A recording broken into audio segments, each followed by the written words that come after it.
नमस्ते दोस्तों। आज हम एक ऐसे सवाल पर बात करने वाले हैं जो कभी कभी चुपचाप हमारे मन में उठता है कि जीवन का असली मकसद क्या है। ये सवाल जितना साधारण लगता है उतना ही गहरा है, क्योंकि जब भी हम इसे पूछते हैं हमारी सोच एक बहस में उलझ जाती है। कुछ कहते हैं सफलता पाना, कुछ कहते हैं खुश रहना, कुछ कहते हैं प्यार करना। लेकिन क्या ये जवाब सच में पर्याप्त हैं या ये सिर्फ बाहरी विचारों का ढांचा भर हैं? हम में से बहुत से लोग लगातार भागते रहते हैं। सुबह उठते हैं, ऑफिस जाते हैं, काम करते हैं, शाम को थक कर लौटते हैं, रिश्तों की जिम्मेदारी निभाते हैं, खुद को बेहतर बनाने की कोशिश करते हैं, लेकिन फिर भी मन के भीतर एक खालीपन सा महसूस होता है, जैसे हम अपने आप से दूर होते जा रहे हैं। एक दृष्टांत, प्यासा हिरन और मृग तृष्णा। कल्पना कीजिए एक हिरन जो रेगिस्तान में चल रहा है। बहुत देर से वो चल रहा है, पर कहीं भी पानी नहीं मिल रहा। तभी उसकी नजर दूर में पानी की झलक पर पड़ती है। उसे लगता है अब मैं तृप्त हो जाऊंगा। वो तेजी से दौड़ता है, लेकिन जैसे जैसे वो पास पहुंचता है पानी की झलक गायब हो जाती है। एक मृग तृष्णा। ये दृष्टांत बहुत कुछ बताता है। हम भी अपने जीवन में अक्सर इसी तरह मृग तृष्णा का पीछा करते हैं। नई नौकरी पाने की चाहत, ज्यादा पैसा कमाने की दौड़, बड़ी गाड़ी, बड़ा घर। लेकिन क्या इन चीजों से हमारी आत्मा सच्चे अर्थ में तृप्त होती है? असली खोज खुद को जानना। जीवन का सबसे गहरा उद्देश्य शायद बहुत साधारण है, खुद को जानना। हम सोचते हैं, मैं कौन हूं? मैं क्या हूं? क्या मैं केवल ये शरीर हूं? क्या मेरी पहचान मेरे रोल्स में ही सीमित है? डॉक्टर, इंजीनियर, शिक्षक, पति, पत्नी? वास्तव में नहीं। अगर हम ध्यान से देखें तो हमारे भीतर एक मौन है, एक ऐसी जगह जहां ना कोई पहचान है, ना कोई तुलना, ना कोई अलगाव। यह सिर्फ मैं हूं की शुद्ध अनुभूति है। एक उदाहरण के रूप में सोचिए, जब हम किसी पहाड़ की चोटी पर खड़े होते हैं तो सारी दुनिया हमारे नीचे होती है। हवा शांत होती है, आसमान अनंत लगता है। हम अपने छोटे से अस्तित्व को भूल जाते हैं। केवल एक एहसास होता है, मैं यहां हूं।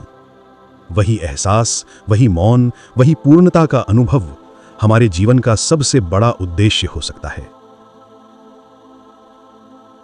बाहरी पहचान और असली पहचान। समाज हमेशा हमें बताता है, अच्छी नौकरी पाओ, अच्छा दिखो, समाज में उच्च स्थान पाओ। लेकिन क्या यह असली पहचान है? सोचिए, एक दिन हम इस दुनिया से चले जाएंगे। हमारे पास नौकरी नहीं रहेगी, हमारे पास पैसा नहीं रहेगा, हमारे पास वो पहचान नहीं रहेगी, लेकिन हम फिर भी रहेंगे। यही वो पहचान है जो अमर है। यह पहचान है असीम चेतना।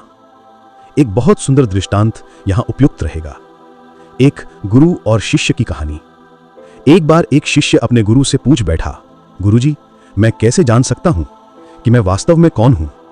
गुरु ने मुस्कुराते हुए कहा, एक दिन बैठकर शांत हो जा, सब कुछ छोड़ दे, नौकरी, रिश्ते, सोच विचार, बस शांति में बैठ।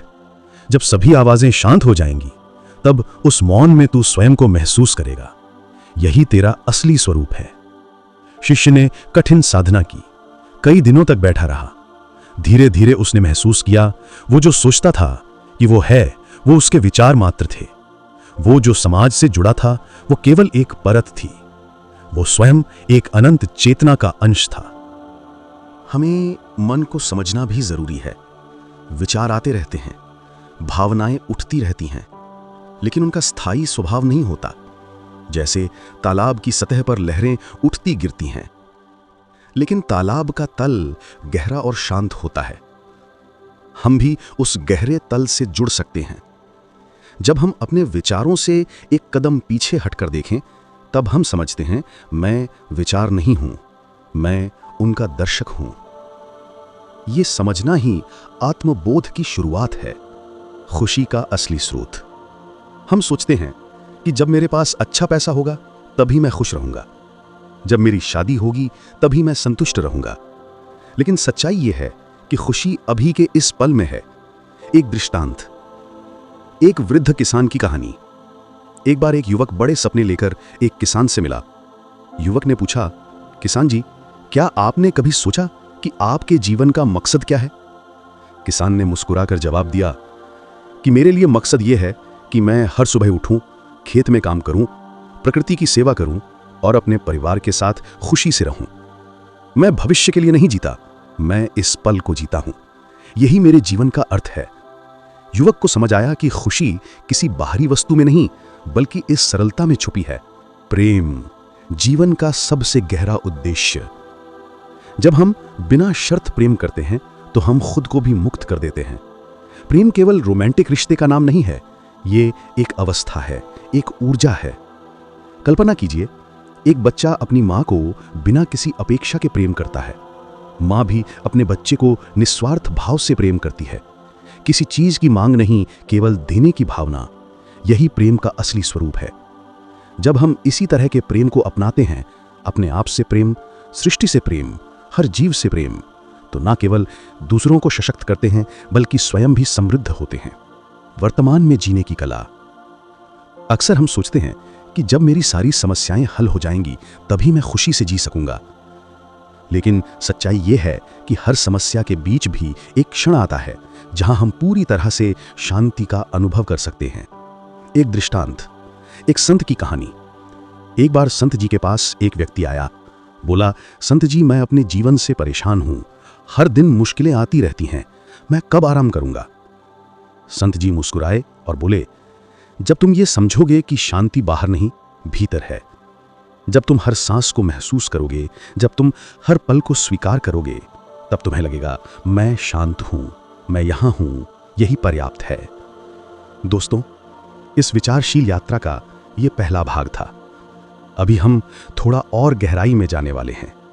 इसका अगला भाग आपको आत्मा के और करीब ले जाएगा, जहां हम समझेंगे कैसे हम अपनी आंतरिक शक्ति को पहचान सकते हैं, क्यों प्रेम की शक्ति ही जीवन को संपूर्ण बनाती है, और कैसे हम इस मौन को रोजमर्रा की जिंदगी में अनुभव कर सकते हैं।